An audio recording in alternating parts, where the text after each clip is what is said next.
everybody, welcome to the Comic Gamer Movie Show. My name is Deshaun, and today I have a video game review for you. Now, this is a game that just aligns with so many things that I already talk about. This is the Comic Gamer Movie Show. You guys know I am a mostly Marvel guy, although now that I've figured out certain things right now, which you'll probably see in this video, I may be reviewing a little bit more games, more than just Marvel. But right now, I am here to review Marvel Rivals, the hero shooter sensation that has been just taking over the freaking world. Marvel Rivals has blown up like nothing I've seen before. It has really become that game. You look on, this is the game that so many streamers are playing right now. It is completely overtaken Overwatch in terms of being that hero shooter that everyone's playing, that everyone's talking about. Marvel freaking Rivals. Now, Marvel Rivals, I remember when Marvel Rivals was announced about maybe a year or two ago, and I thought it was going to be a mobile game. Like, that's because, like, the trailer, because, like, Marvel has a bunch of mobile games. They got, like, Marvel Future Fight and Counter-Strike, like, Team Strike and whatever. Every fucking franchise worth a damn has some type of mobile game. I mean, Lord of the Rings has there's a Lord of the Rings mobile game, for crying out loud. But, you know, every franchise, most franchises have a mobile game. And you know, Marvel would occasionally, like, have these cinematic looking trailers for their mobile games. They had the same type of trailer for this game, and I initially thought it was a mobile game. Also, it didn't help that NetEase, the company that the developers behind this game, were known for mobile games. So it was very interesting, and then stuff started coming out that it's going to be a hero shooter in the vein of Overwatch, and everyone said the same thing. And that's why I didn't even pay attention to it, really. I didn't even pay attention to this game being released. And you guys know, I paid attention to like Midnight Sun, Guardians of the Galaxy, the Spider-Man games. Usually I'm on it with a Marvel game, but I wasn't really even paying attention to this because, like I said, I thought it was just a mobile game. Long behold, this game's coming out. Stuff started coming out that it's going to be a hero shooter, and people say the same thing. Overwatch ripoff.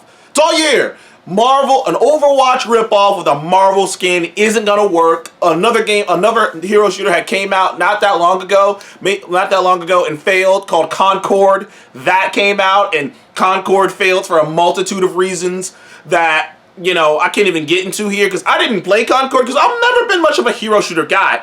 I pay attention to certain video game trends. I pay attention to certain video game conversations.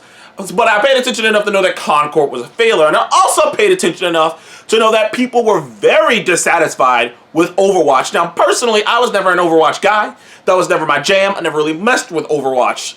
But I have friends. My friend Mark, who you guys have seen on my channel a long time ago. Before, you haven't seen him in a long time. But my friend Mark is an Overwatch guy. I know plenty of Overwatch people. But Overwatch wasn't really my jam. But when a game is that big, you can't help but, you know, in my kind of circles, you can't help but hear conversations about the dissatisfaction with the game. And especially with Overwatch 2, essentially being said by a lot of people was basically Overwatch 1, but just slightly better, like in terms of like actual in-game stuff.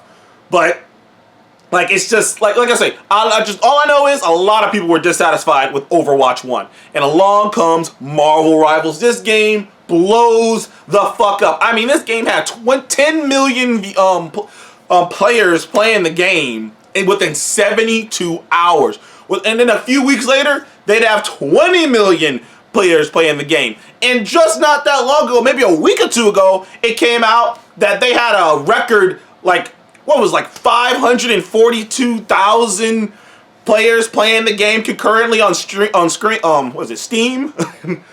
at the same time. Like, I was like, yo, that's crazy. This game's numbers are insane, and they just keep going up and up and up, and every week you hear someone from Blizzard, the guys behind Overwatch and a couple in Diablo and shit, and obviously World of Warcraft. You hear somebody from Blizzard talk about how, oh, this will be the end of Marvel Rivals numbers will come down. Marvel Rivals numbers will come down, but they just keep going up and up and up. They just released season 1. They're releasing the entirety of the Fantastic Four. Now you're not getting them all up front. You're gonna get right now. You're just getting Sue Storm and Reed Richards, you know, Invisible Woman and Mr. Fantastic. But you'll get the Human Torch and the Thing, and later in the season. But season 1 made the shit go up even higher because as hero shooters go, because one of the biggest things about hero shooters is it's the idea of these, like it's the idea of these superhero-like characters. It's taking a multiplayer sort of first-person shooter type thing of like a Call of Duty and whatnot, and adding a superhero over-the-top comic booky or sci-fi-ish flair to it, and giving their characters abilities and all these different things. And the thing that Marvel Rivals has going for it that just makes it so much better than every other hero shooter that has outside of Overwatch that's shown up since Overwatch is the fact that they have over 70 years of comic book character history to play on. They have 70 years of comic book cosmetics. They have 70 years of comic book storylines, of comic book characters, of just so many things they can play on. The amount of skins, which is the primary profit of this game, which is how this game makes most of its money off of its skins. The amount of skins every character can have is near infinite. It really is. Because whether it's from the comic book, whether it's from the TV shows, whether it's from the movies, you just have a limitless amount of skins, you have a limitless amount of a near limitless amount of characters, and it hasn't even touched its peak. Now, the roster is stacked. You got Iron Man, you got Captain America, Spider-Man, Doctor Strange, Wolverine. You got some heavy hitters, Thor, you know, but you also got crazy characters like a Jeff the Shark who is taken all around the nation. Everyone is enamored with Jeff the fucking Shark. But the game itself is awesome, but the game itself actually has a story. Now, I haven't done too much to get too much of the story, but from what the story I can tell is, it is a right in line with the Multiverse of Madness. Ironically, it is a multiversal story about these two, and it starts with these two dooms warring over the multiverse and everyone else being caught in the crosshairs of it, which is how they come up with the reason you have all these different characters and the different sides and whatnot. There's an actual story going on in the background of all this craziness. But as hero shooters go, you have three classes. Vanguard, which are the tanks. The Vanguards are guys like Thor and Captain America. Doctor Strange is a surprising Vanguard, but then you got like guys like the Hulk and whatnot who got bigger health pools. They can tank a lot more shit. Like they have bigger health pools. They can tank a lot. They have high defenses. They might not dish out the amount of damage that a duelist, which I'll get into next, would do, but they can tank a lot. Groot, and personally my favorite Vanguard is Groot. I think Groot is just versatile. I think you can just do so much with him. Those shields come in clutch. You can just block off so much area. And also, you can attack people with the shield too. Like, the fucking, people don't know those Groot walls attack people too. So those are Vanguards. Then you got the duelists. And the duelists are obvious people. You got Iron Man, you got Captain America, no, not Captain America. You got Iron Man, Black Widow, Hawkeye's a duelist. Spider-Man's a duelist. Although Spider-Man, funny enough, is the hardest character in the game to play as. Which is funny because so many people come into the game thinking they can play Spider-Man. Spider-Man is so difficult because the web slinging, the wall crawling, he's simultaneously, if you can master him, he's so difficult to hit, he's so difficult to take down. It's Spider-Man, a good Spider-Man player is a menace in a game. But then you got characters like Iron Fist, who's a menace to society on his own. And then you got characters like Hela and Hawkeye, who are so OP, their hits are so OP that the devs had to tone them down. Now, my favorite duelist is Hawkeye. You know me, I'm a bow and arrow guy, so if they was a DC version, I'd probably be playing with Green Arrow. And plus, I have a love for Hawkeye. I'm the one rooting for Hawkeye Season 2. But yeah, Hawkeye is my favorite duelist. I like the ability to help out from a distance, like to just snipe from a distance, or get close up, because I kind of upped my Hawkeye game the moment, because at first when Hawkeye was standing back and just sniping from a distance, but I upped my game and I started getting into the nitty gritty because I realized, like, you know what, even if I can't kill someone, if I charge this arrow and hit them, that's like half their fucking health gone, dude. I'd be hauling off with Hawkeye. And also, he's got one of the best fucking, ultimates, which is he can shoot the after image of people. And that after image, it's not just like one after image, it's like 3 after images behind someone. So you can just spam behind the person and take them out. So yeah, Hawkeye, Hawkeye is my favorite. My favorite duelist. And duelists are damage dealers. They're damage dealers. They're like, they don't have much defenses most of the time, but they're damage dealers. They're usually kind of quick. Hawkeye and Hela are kind of technically, so some people would say, are the most OP of the duelists.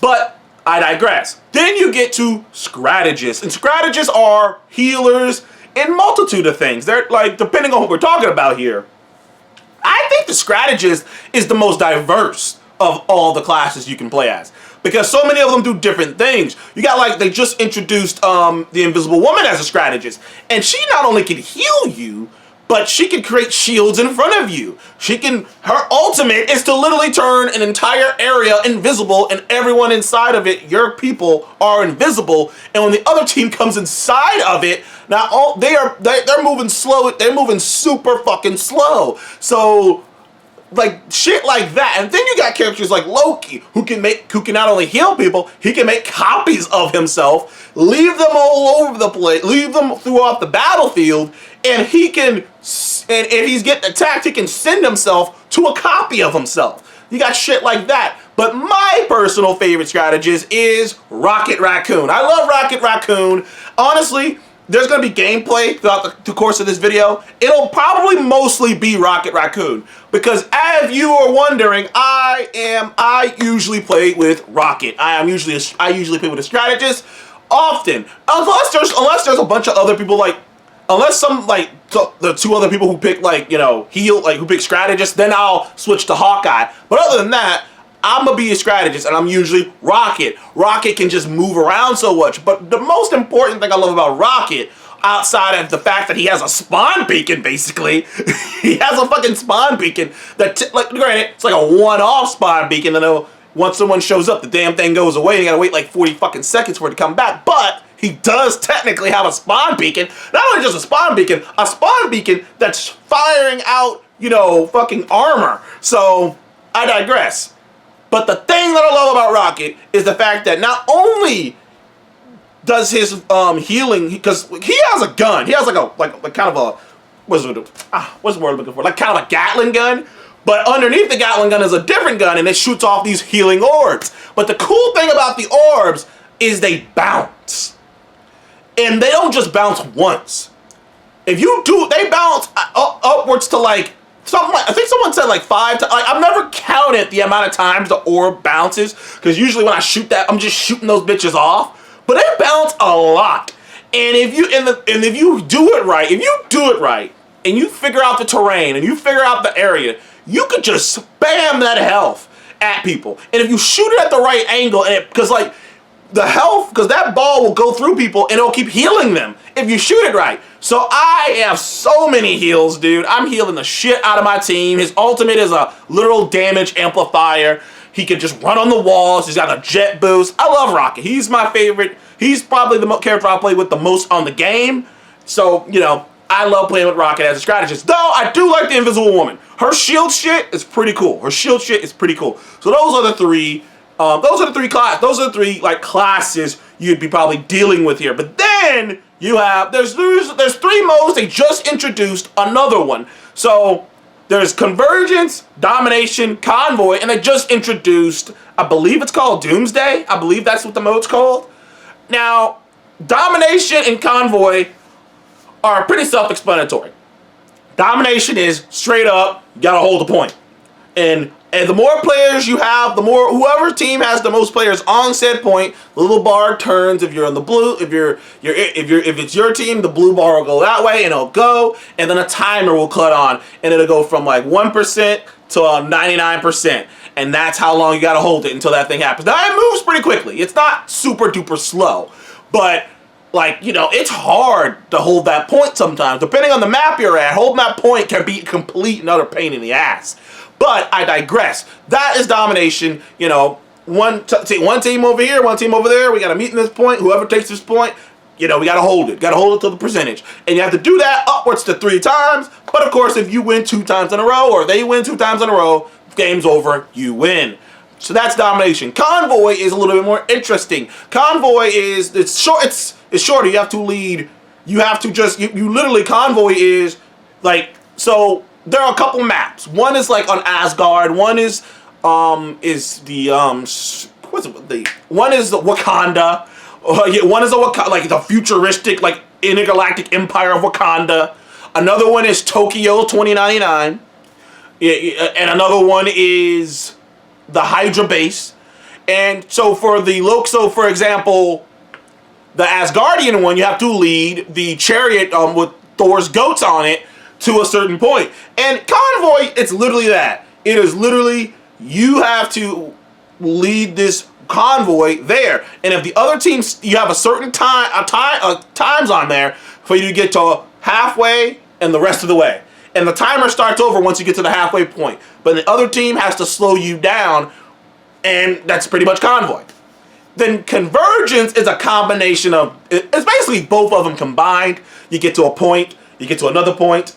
Like, it's like 3, so like you have to like get to one point, like, but I don't know how to describe it. Yeah, Convergence is like both of them basically combined. And both of those modes are cool. They introduced this new mode called Doomsday. I've only played it once, but it did seem interesting. It's like, it takes place in like Doctor Strange's like house on all these portals, and it's a weird one. It's a weird one, and it's kind of like a free-for-all killing. It's kind of like a free-for-all, kinda. It's kind of like a free-for-all with portals. So I really haven't played that one. I only played it once, and I wasn't really enamored with it, so I wouldn't really know too much to say about that one. But I gotta say, the game is gorgeous. The game is gorgeous. The design on the characters are gorgeous.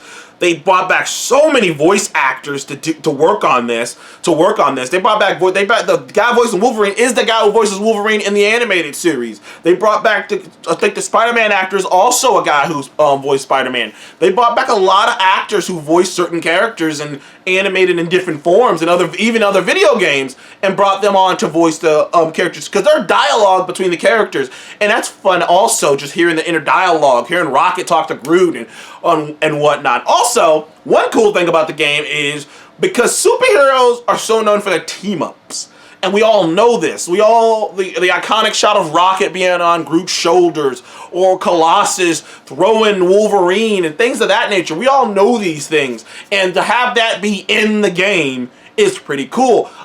Different characters have different different team-up abilities. For instance, Rocket, when he's teamed up with Winter Soldier or the Punisher, can give them unlimited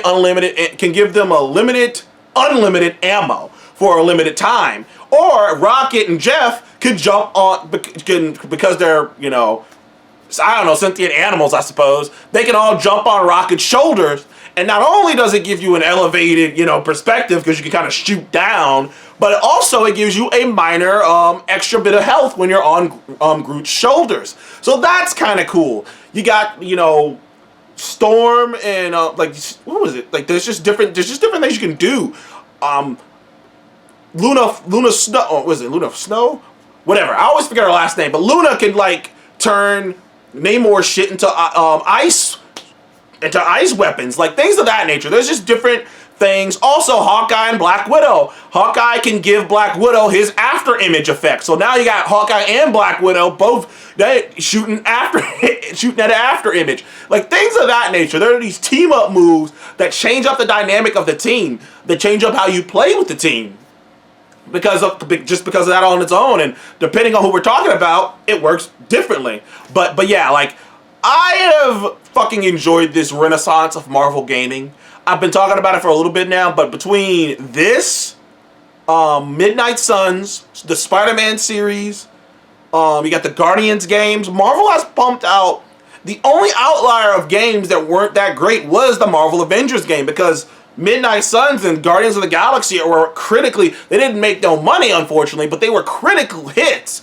So, this is what came of Marvel about 3-4 years ago, opening up the licensing, or maybe even longer than that, opening up the door to allow other companies to make products with their license. It's why DC, because a lot of people are like, ooh, what if DC did this? But the problem is DC gaming is all Warner Brothers. I don't think DC lets anybody else make any of their games other than Warner Brothers.